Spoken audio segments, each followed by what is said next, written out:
Our lives are filled with spiritual connections to one another. How does reincarnation fit into these connections? Find out next as we explore the link between our present relationships and our past lives.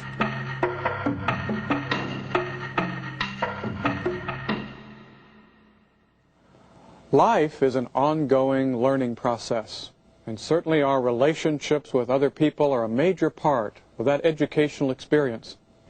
I'm Mark Thurston, and I'm joined today by author John Van Auken, whose written work has introduced reincarnation to thousands of people trying to figure out what makes relationships work. Welcome to the program, John. Thank you, Mark. In spite of the many people who believe in reincarnation, and there must be billions in the world, it's still a controversial subject. What's the strongest evidence for reincarnation to your mind? Well, for me, when I was a young man, it bothered me when I looked around and saw the apparent unfairness, seemingly at birth, that different people dealt with. Some were born into health and well-being and opportunity, and others were born into terrible situations or ill health. That unfairness bothered me. It didn't seem like we all got an equal start, an equal opportunity. I noticed that even the church had the concept of pre-existence of the soul in order to explain this apparent unfairness. And so that was the thing that I noticed that seemed to support that something has occurred prior to birth that affects the current life. As taught for thousands of years, reincarnation is the process of living through a series of lifetimes for the purpose of soul development. Echoing this ancient wisdom, but with a distinctly Christian orientation, Edgar Cayce discussed this process in nearly 2,000 life readings. According to Cayce, our lives do not begin at the moment of our physical birth. Our natural state is spirit, and in this state we have existed for many millennia. We are souls, not merely physical bodies. For eons, the soul has been undergoing a series of earthly lifetimes in order to experience firsthand the cause and effect relationship of free will. In other words, each individual is where he or she is right now because of previous actions and choices. Essentially, the purpose of reincarnation is to discover our spiritual essence and our true relationship with God. From Cayce's perspective, growing spiritual awareness is acquired through our relationships with others. It is by being involved with others that we learn soul attributes such as patience, forgiveness, love, kindness, and empathy. Reincarnation. It's the premise that we've lived before. If we've lived previously, maybe the important people in our lives today are the same souls we've been with in past lives.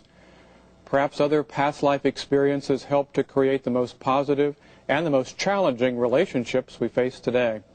Edgar Cayce was a rare spiritual philosopher. He was a Christian mystic, and yet he found a way of understanding and accepting and even teaching reincarnation. What makes his approach to reincarnation special?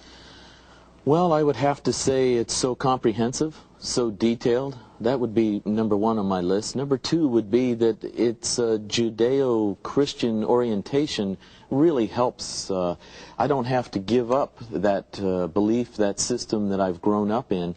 They actually can work together, and I appreciate that fact. The third point would be how he shows that in the midst of life situations, physical, relationships, business-wise, there's opportunity for healing and grace and changing what is an apparent circumstance or repetitive pattern that we just have to deal with. You have an opportunity to improve, to make a change. Mm-hmm.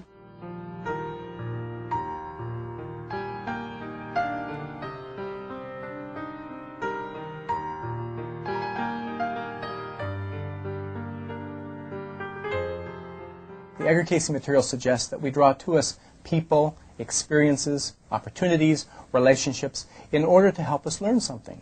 And basically that something is to help us to become a better person for having had all those experiences, all those relationships. Now that works in a variety of ways. Oftentimes we draw to us someone who we really admire, someone who we really love, like a grandparent, an older sibling, maybe a good friend. And this person helps us bring out the very best that's within us. Conversely, we also have relationships that really challenge us, that really try us, that really make us live up to the best that's within us, to learn patience or understanding or tolerance. So we have different kinds of relationships that hopefully bring out the best that's within us, and all those relationships can be a hopeful, helpful, and purposeful experience if we choose to make it so.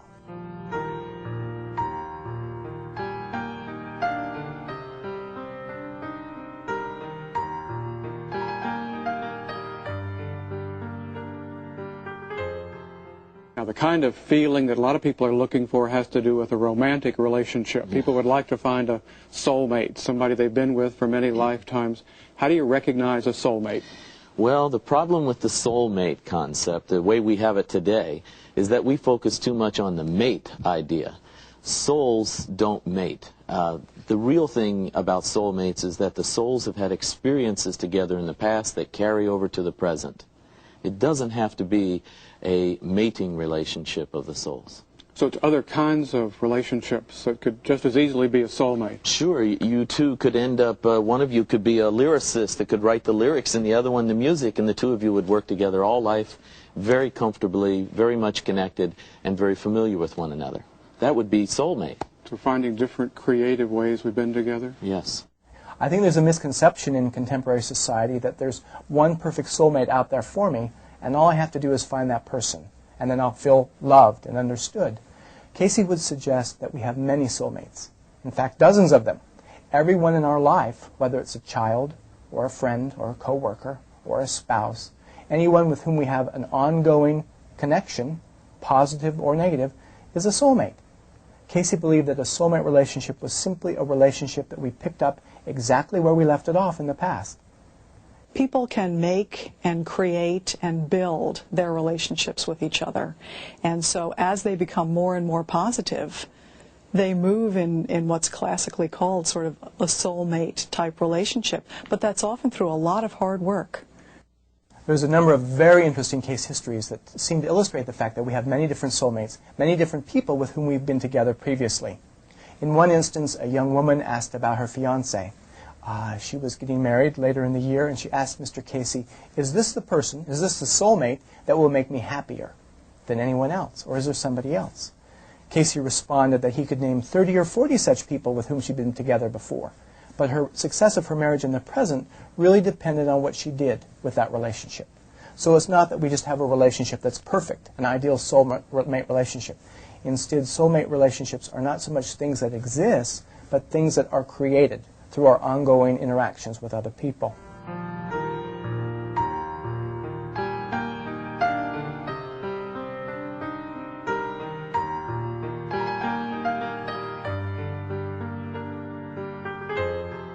Now, if reincarnation really has so much potential to help us with relationships, how do you recognize a relationship that goes back to previous lives? That's a good question. According to Cayce's perspective, emotion is the key indicator.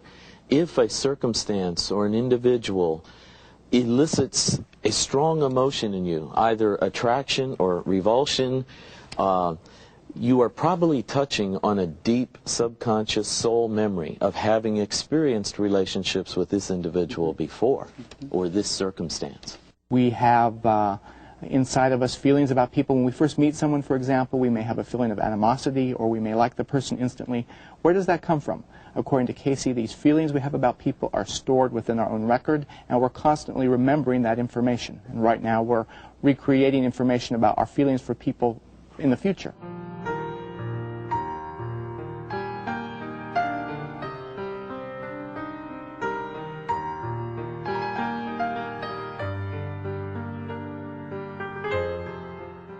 Reincarnation was a concept that came up over and over in Edgar Cayce's readings. However, I don't think it's necessary to deal with the concept of reincarnation in order to get a grasp of one's life purpose. I think most of us, without an Edgar Cayce reading, with a little work, can identify relationships that have been difficult and other relationships that have been very positive and constructive